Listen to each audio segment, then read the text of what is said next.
Party മന്ത്രിമാരുടെ യോഗം വിളിച്ചിട്ടുണ്ട് മുസ്ലിം ലീഗ് സംസ്ഥാന നേതൃത്വം. നാളെ രാവിലെ 9 മണിക്ക് പാണക്കാട് വെച്ചാണ് ഈ യോഗം. മന്ത്രിമാർ പാർട്ടി അവഗണിക്കുന്നു എന്നുള്ള പരാതിയുടെ പശ്ചാത്തലത്തിലാണ് ഈ യോഗം വിളിച്ചത്. മന്ത്രിമാരുടെ പ്രവർത്തനങ്ങളിലെ വീഴ്ചയും സ്റ്റാഫ് നിയമനമടക്കം വിഷയങ്ങൾ ചർച്ചയാകും. വിവാദം ഒഴിവാക്കാൻ ചായ സൽക്കാരം എന്ന പേരിലാണ് പാണക്കാട്ടേക്ക് മന്ത്രിമാരെ വിളിപ്പിച്ചിട്ടുള്ളത്. മുബഷിർ പി അക്ബർ വാർത്തയുടെ വിവരങ്ങൾ നൽകും. മുബഷിർ, സ്റ്റാഫ് നിയമനത്തിൽ MSF-ന് പരാതിയുണ്ട്, യൂത്ത് ലീഗിന് പരാതിയുണ്ട്. അതോടൊപ്പം KM ഷാജി ഉൾപ്പെടെയുള്ള ചില മന്ത്രിമാരുടെ അനവസരത്തിലുള്ള പരസ്യമായിട്ടുള്ള ചില പ്രതികരണങ്ങൾ അത് പാർട്ടി വെട്ടിലാക്കി എന്നുള്ള ഒരു ആക്ഷേപം പാർട്ടിക്കുള്ളിൽ തന്നെ ഉയരുകയും ചെയ്യുന്നുണ്ട്. ഇതൊക്കെ സംസാരിക്കാൻ വേണ്ടി തന്നെയാണോ ഈ യോഗം?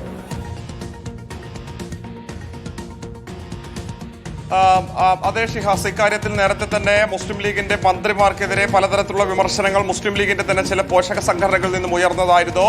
മുസ്ലിം യൂത്ത് ലീഗിന്റെ മലപ്പുറം ജില്ലാ പ്രവർത്തക സമിതി യോഗത്തിൽ വെച്ച് തന്നെ പാർട്ടിയെ മറന്നുകൊണ്ടുള്ള പ്രവർത്തനമാണ് ഇപ്പോൾ പല മന്ത്രിമാരും നടത്തിക്കൊണ്ടിരിക്കുന്നത്. പാർട്ടി പ്രവർത്തകരെ പരിഗണിക്കുന്നില്ല. വിശേഷം പേഴ്സണൽ സ്റ്റാഫ് നിയമനത്തിൽ ഉൾപ്പെടെ പാർട്ടിക്ക് വേണ്ടി കഴിഞ്ഞ കുറേ കാലമായി പ്രവർത്തിച്ച അറസ്റ്റ് വരിച്ച നേതാക്കളെ, കേസുകളുള്ള നേതാക്കളെ ഒന്നും തന്നെ പരിഗണിക്കാതെ പാർട്ടിയുമായിട്ട് ഒരു തരത്തിലുള്ള ബന്ധവുമില്ലാത്ത ആളുകളെയാണ് പേഴ്സണൽ സ്റ്റാഫിലേക്ക് നിയമിച്ചതെന്ന വിമർശനം യൂത്ത് ലീഗും MSF ഉൾപ്പെടെ ഉന്നയിച്ചത്. അതോടൊപ്പം തന്നെ നയപരമായിട്ടുള്ള വിഷയങ്ങൾ, PM ശ്രീയുണ്ട്, മദ്യനയമുണ്ട്, കരിമണൽ ഖനനം പോലെയുള്ള വിഷയങ്ങളുണ്ട്.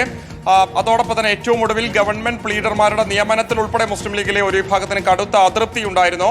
ഇതൊക്കെ തന്നെ മുന്നിൽ നിൽക്കുന്ന ഒരു സാഹചര്യത്തിൽ കൂടിയാണ് മുസ്ലിം ലീഗ് മന്ത്രിമാരുടെ ഒരു യോഗം പാണക്കാട് വിളിച്ചു ചേർന്നിരിക്കുന്നത്. ഈ വിവാദങ്ങൾ ഒഴിവാക്കുന്നതിന് വേണ്ടി ഇപ്പോൾ പാണക്കാട്ടെ ചായ സൽക്കാരം എന്ന പേരിലാണ് മന്ത്രിമാരെ പാണക്കാട്ടേക്ക് വിളിപ്പിക്കുന്നത്. സാദിഖ് അലി ശിഹാബ് തങ്ങളുടെ അധ്യക്ഷതയിൽ തന്നെയായിരിക്കും യോഗം ചേരുക. വ്യവസായ മന്ത്രി PK Kunhalikutty, മന്ത്രിമാരായിട്ടുള്ള KM Shaji, PK Basheer, N Shamsuddin, V Abdul Gafoor ഉൾപ്പെടെയുള്ള മുസ്ലിം ലീഗിന്റെ 5 മന്ത്രിമാരും ഈ യോഗത്തിൽ പങ്കെടുക്കും. വരും കാലങ്ങളിലൊക്കെ തന്നെ നയപരമായിട്ടുള്ള വിഷയങ്ങളിൽ മുസ്ലിം ലീഗ് സ്വീകരിക്കേണ്ട നിലപാട്, പ്രതിപക്ഷത്തായിരുന്ന സമയത്ത് മുസ്ലിം ലീഗിനുണ്ടായിരുന്ന അഭിപ്രായങ്ങളിൽ നിന്നും ഇപ്പോൾ പിന്നോട്ട് പോയ കാര്യങ്ങൾ ഉൾപ്പെടെ ഒരു ചർച്ചയുണ്ടാകും. ശേഷം PM ശ്രീയിൽ ഉൾപ്പെടെ എന്ത് നിലപാട് സ്വീകരിക്കണമെന്ന കാര്യത്തിൽ ഒരു ചർച്ചയുണ്ടാകും എന്നുള്ളതാണ് അറിയാൻ സാധിക്കുന്നത്.